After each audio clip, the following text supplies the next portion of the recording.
Hello everyone.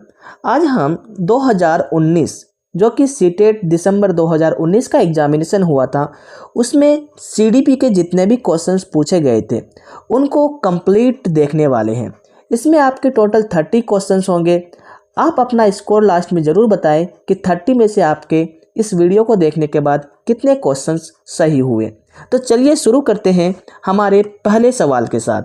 सबसे पहला सवाल अगर हम देखें तो सबसे पहला सवाल हमें बोल रहा है कि भाषा के अर्जन एवं विकास के लिए सर्वाधिक संवेदनशील अवधि कौन सी है। तो हम जानते हैं कि भाषा के विकास की जो सर्वाधिक संवेदनशील अवधि कहलाती है वह प्रारंभिक बाल्य अवस्था कहलाती है।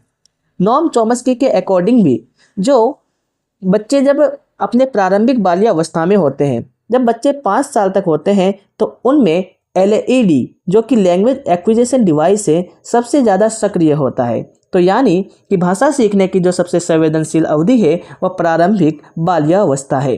तो सही जवाब होगा ऑप्शन 2। सवाल नंबर 2 है हमारा, निम्नलिखित में से कौन सी लॉरेंस कोहलबर्ग के द्वारा प्रस्तावित नैतिक विकास की एक अवस्था है।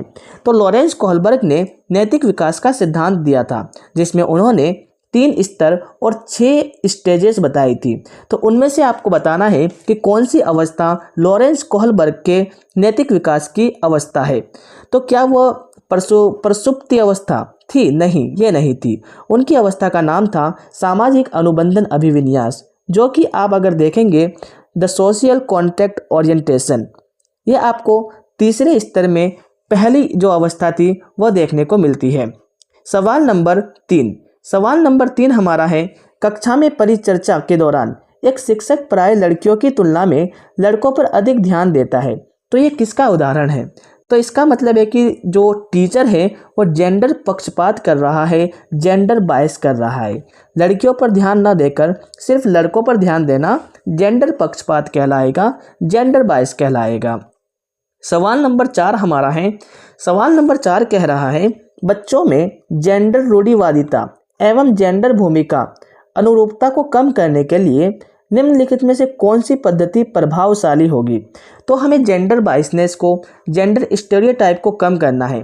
तो कौन सी जो यहाँ पर क्रियाकलाप है वो सबसे ज़्यादा बेहतर होगी। तो हमें सबसे प्रभावशाली को ढूंढना है। क्या जेंडर पक्षपात के बारे में चर्चा करके, या फिर जेंडर विशिष्ट भूमिकाओं को महत्व देना, या फिर जेंडर पृथक खेल समूह बनाना, या फिर जेंडर पृथक बैठने की व्यवस्था करना। तो इन चारों ऑप्शन में अगर सही की बात करें तो ज़्यादातर हमें ऑप्शन ए में सही दिख रहा है कि जेंडर जो पक्षपात है उसके बारे में अगर हम चर्चा करेंगे तो इससे क्या होगी, इससे रूढ़िवादिता को हम क्या कर सकते हैं, कम कर सकते हैं। तो इसका बिल्कुल सही जवाब होगा जेंडर पक्षपात के बारे में परिचर्चा करके। सवाल नंबर 5 हमारा है, निम्नलिखित में से किस मनोवैज्ञानिक ने बच्चों को ज्ञान के सक्रिय जिज्ञासु के रूप में देखते हुए उनके चिंतन पर सामाजिक एवं सांस्कृतिक विषय वस्तुओं को प्रभाव को महत्व दिया। सवाल को ध्यान से पढ़ें। इसमें सामाजिक एवं सांस्कृतिक विषय वस्तुओं का जिक्र किया गया है। तो इसका बिल्कुल सही जवाब होगा लेव वाइगोस्की, क्योंकि लेव वाइगोस्की ही वो थियोरिस्ट थे जिन्होंने सोशल कल्चरल जो कि थ्योरी दी थी। तो इसके अकॉर्डिंग इसका सही जवाब होगा लेव वाइगोस्की। ज़्यादातर बच्चे यहाँ पर सक्रिय जिज्ञासु देखकर जीन प्याजे मार देते हैं, लेकिन आगे का क्वेश्चन जब आप पढ़ेंगे तो आपको दिखेगा सामाजिक एवं सांस्कृतिक का भी जिक्र किया गया है। तो लेव वाइगोस्की इस सवाल का सही जवाब होगा। सवाल नंबर 6 है हमारा, जिक्सो पहेली को करते समय 5 वर्ष की नजमा स्वयं से कहती है, नीला टुकड़ा कहाँ है? नहीं, ये वाला नहीं, गाढ़े रंग वाला, जिससे ये जूता पूरा बन जाएगा। मतलब वो खुद से बातें कर रही है। तो इसे हम कहते हैं प्राइवेट स्पीच या फिर व्यक्तिगत वार्ता। इसका बिल्कुल सही जवाब होगा प्राइवेट स्पीच। जब हम लेव वाइगोस्की को पढ़ते हैं तो लेव वाइगोस्की ने ही प्राइवेट स्पीच की अवधारणा को पेश किया था। सवाल नंबर 7 हमारे पास है, बच्चों को संकेत देना तथा आवश्यकता पड़ने पर सहयोग प्रदान करना निम्नलिखित में से किसका उदाहरण है। तो जब आवश्यकता पड़ने पर जब बच्चों को हम क्या देते हैं, सहयोग देते हैं, तो इसे कहा जाता है पाड़ या फिर ढांचा, जिसे इंग्लिश में स्कैफोल्डिंग कहा जाता है। ये भी अवधारणा पेश करने वाले लेव वाइगोस्की ही थे।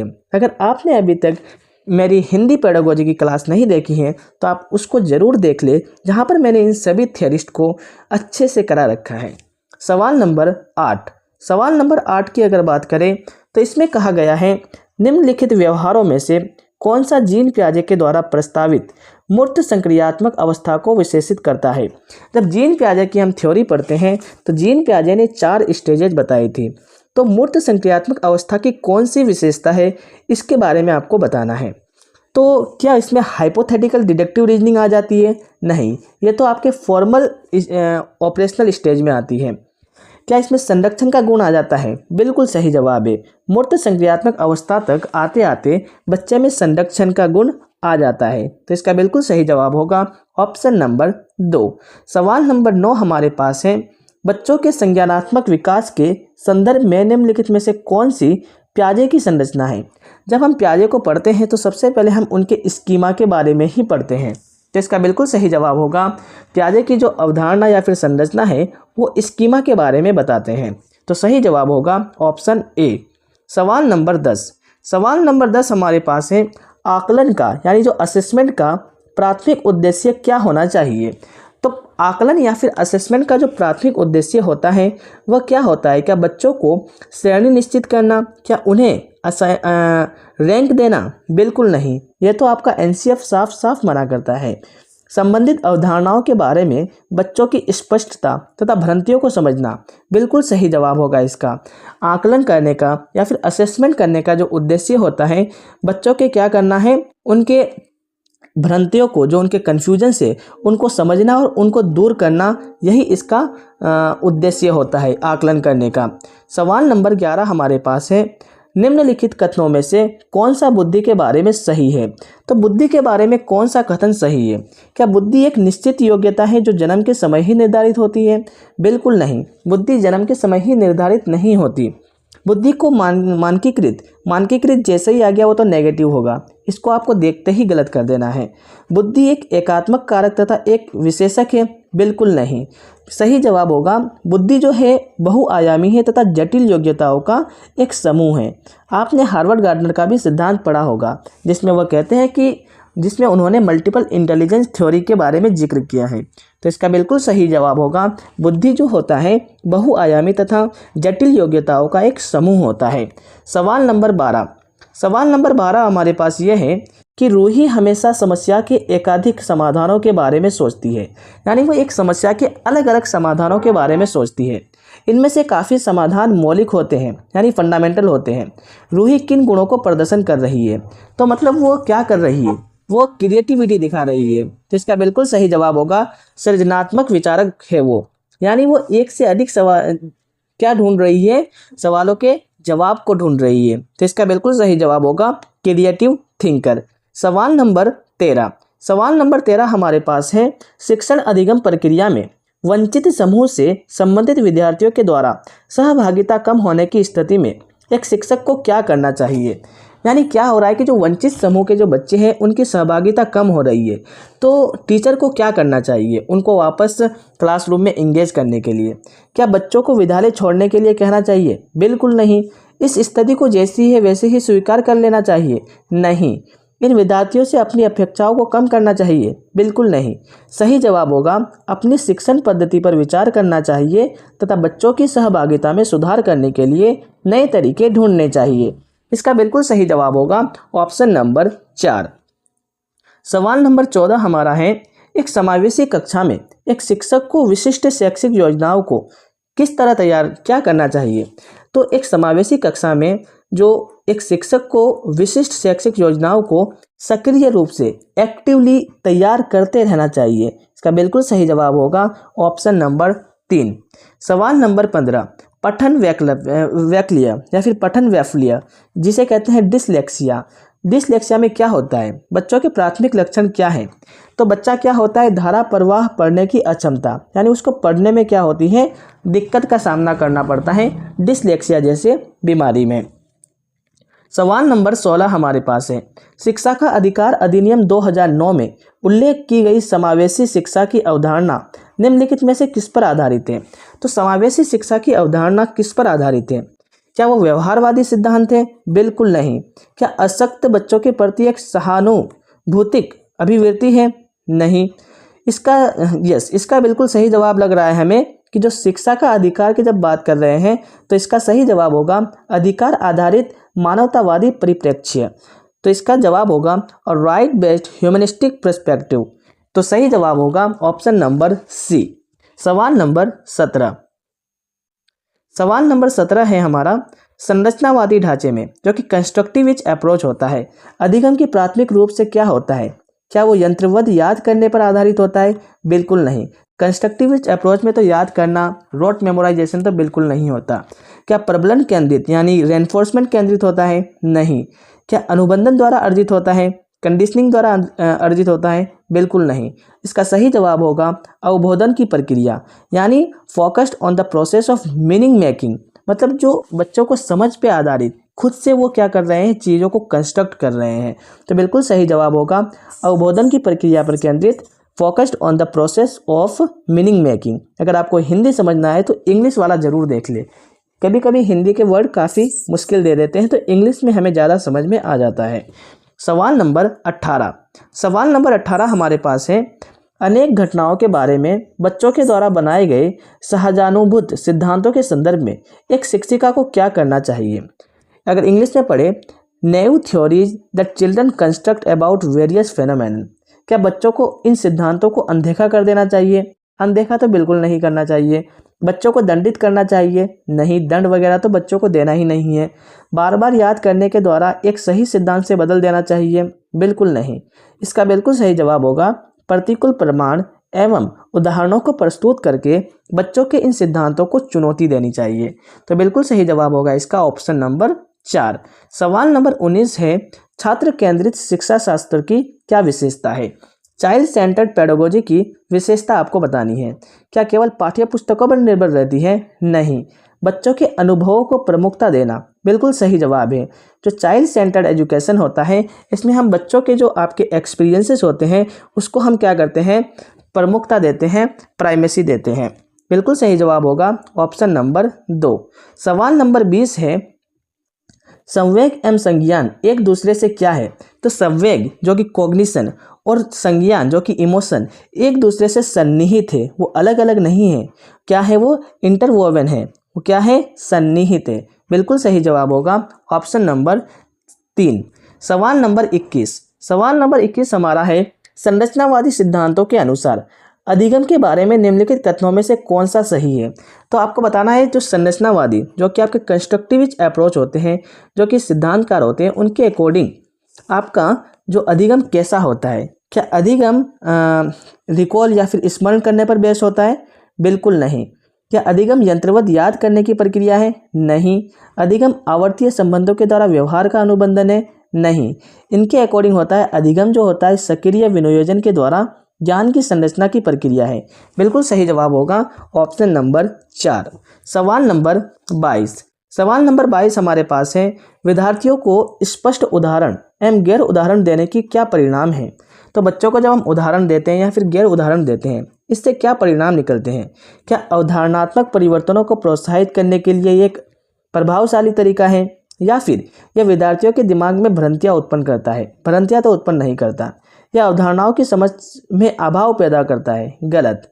यह अवधारणात्मक समझ के बजाय कार्यवर्धिक प्रक्रियात्मक ज्ञान पर ध्यान केंद्रित करता है? गलत। तो इसका बिल्कुल सही जवाब होगा ऑप्शन नंबर ए। जो बच्चों को हम उदाहरण या फिर गैर उदाहरण देते हैं, इससे बच्चे में क्या होता है, अवधारणात्मक यानी कंसेप्चुअल अंडरस्टैंडिंग को प्रोत्साहित करते हैं। यह बिल्कुल सही जवाब होगा।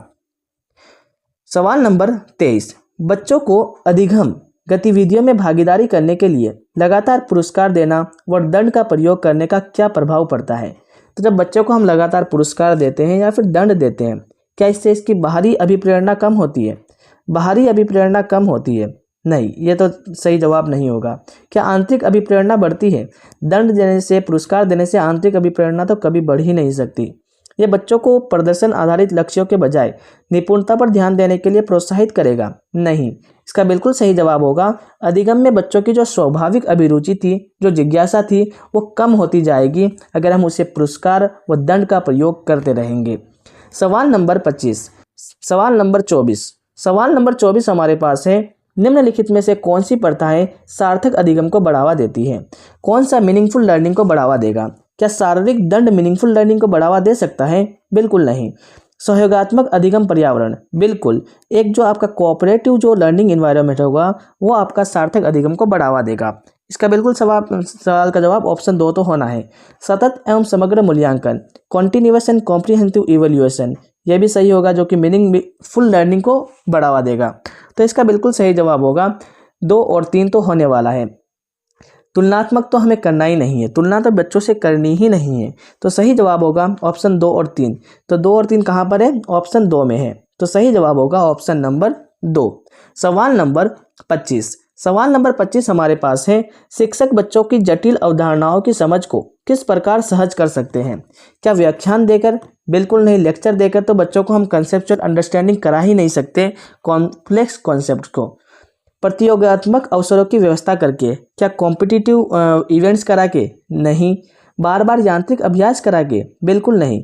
उन्हें अन्वेषण एवं परिचर्चा के लिए अवसर उपलब्ध करा के हम क्या कर सकते हैं? जो कॉम्प्लेक्स जो अंडरस्टैंडिंग या फिर कंसेप्ट होते हैं उसको समझा सकते हैं। सवाल नंबर 26। सवाल नंबर 26 हमारा है, एक प्राथमिक विद्यालय की अध्यापिका बच्चों को एक प्रभावशाली समस्या समाधानकर्ता बनाने के लिए किस प्रकार से प्रोत्साहित कर सकती है? क्या प्रत्येक छोटे कार्य के लिए पुरस्कार देकर? भौतिक पुरस्कार देना कोई सॉल्यूशन नहीं हो सकता। केवल प्रक्रियात्मक ज्ञान पर बल देकर? नहीं। गलत उत्तरों को अस्वीकार करके हम दंडित करके? दंडित तो करना ही नहीं है। बच्चों को सहजानुभूत अनुमान लगाने के लिए प्रोत्साहित करके तथा उसी पर आधारित विचार मंथन करके? बिल्कुल सही जवाब होगा ऑप्शन नंबर 4। सवाल नंबर 27 है, निम्नलिखित अवधि में किसमें शारीरिक वृद्धि एवं विकास तीव्र गति से घटित होता है? तो शारीरिक वृद्धि एवं विकास जो तीव्र गति से जो घटित होता है वो शैशवावस्था एवं बाल्यावस्था में होता है। आप देखते ही होंगे जब बच्चा पैदा होता है तो कितना जल्दी 1 साल के अंदर बड़ा हो जाता है। तो शैशवावस्था एवं प्रारंभिक बाल्यावस्था में ये आपको सबसे ज़्यादा गति स्पीड देखने को मिलती है। सवाल नंबर 28। सवाल नंबर 28 हमारा है, निम्नलिखित में से कौन सा विकास का सिद्धांत नहीं है? क्या विकास जीवन पर्यंत होता है? बिल्कुल सही है, ये तो होता है। विकास परिवर्तीय है? यस, विकास को हम मॉडिफाई कर सकते हैं, ये भी सही है।